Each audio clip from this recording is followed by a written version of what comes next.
Hello, boundary builders. Welcome to our channel, Top 10s You Should Know. Ever say yes when you mean no, only to feel drained, resentful, or flat out exhausted? What if I told you setting boundaries isn't selfish, it's survival? Today, we're unlocking top 10 ways to set boundaries without feeling guilty. From subtle cues to bold moves, these habits will make you say, I used to people please. Now I own my peace. Hit that like button. Subscribe if you're new, and let's turn I'll just go along into I choose my energy. Oh, and don't miss 6. It's tied to Nobel Prize-winning research on emotional resilience. Let's dive in. 1. Reframe guilt. It's not weakness, it's wisdom. Let's start with the biggest roadblock, guilt. A Mayo Clinic review found 90% of people struggle with guilt when setting boundaries, even though it's a sign of self-awareness, not weakness.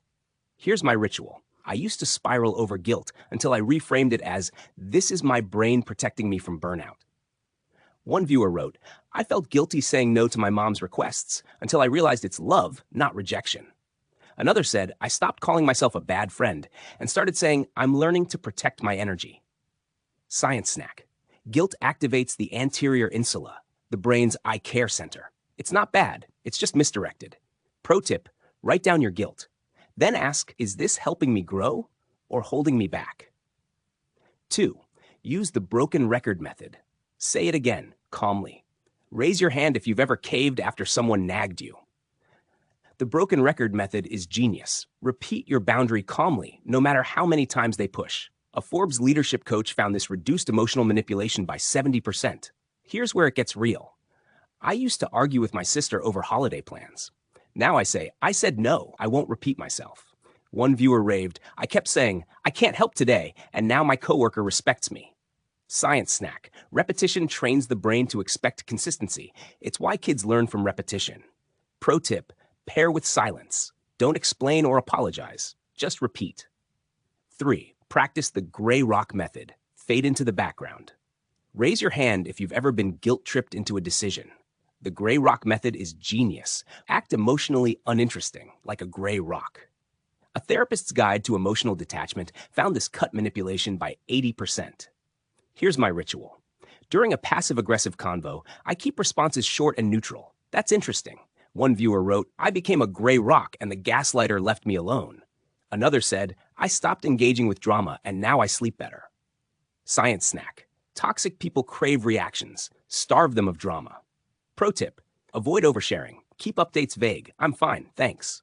4. Use I statements. Own your voice. Phrasing matters. A University of Chicago study found using I statements, e.g., I need space, increased respect by 35%. Here's how.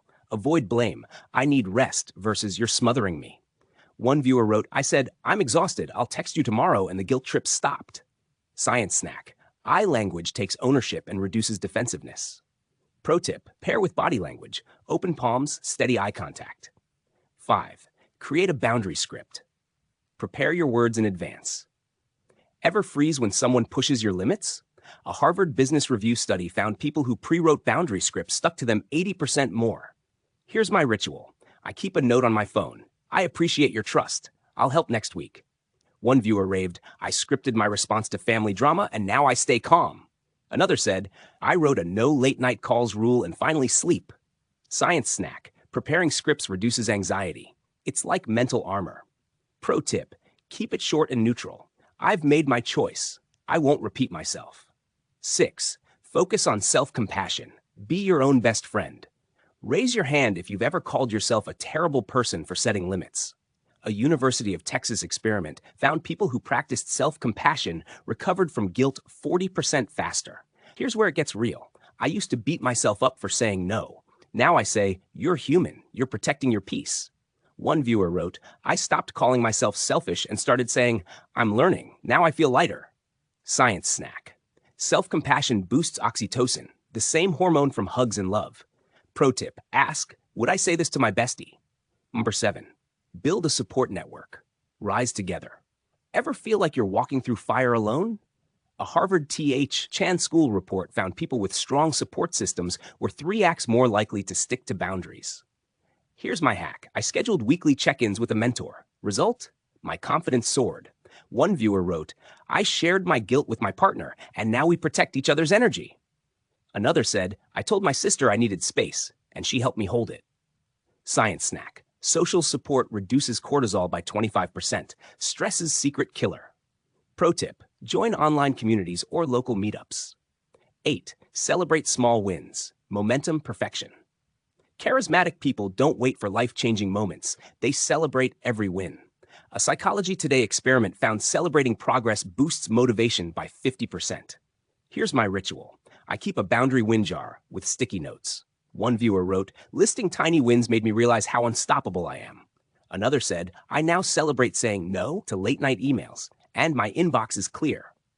Science snack. Dopamine spikes from celebration fuel long-term confidence.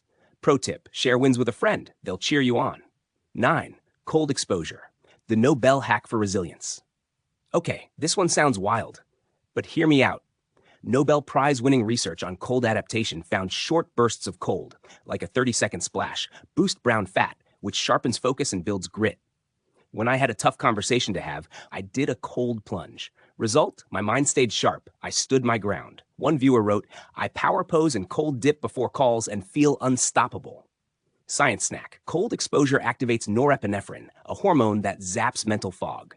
Pro tip, start small, splash wrists or take brisk walks. 10. Reflect weekly. Track progress like a pro. Last but not least, weekly reflection. A McKinsey report found leaders who reflect weekly are 3x more productive. It's not about perfection, it's about progress. Here's my ritual. Every Friday, I ask, what worked? What didn't? What's one tweak for next week? One viewer wrote, I added a win jar and now I sleep better. Another said, I track my growth and my brain's rewired for resilience. Science snack. Reflection triggers neuroplasticity. Your brain learns to avoid drama. Pro tip, celebrate wins, no matter how small.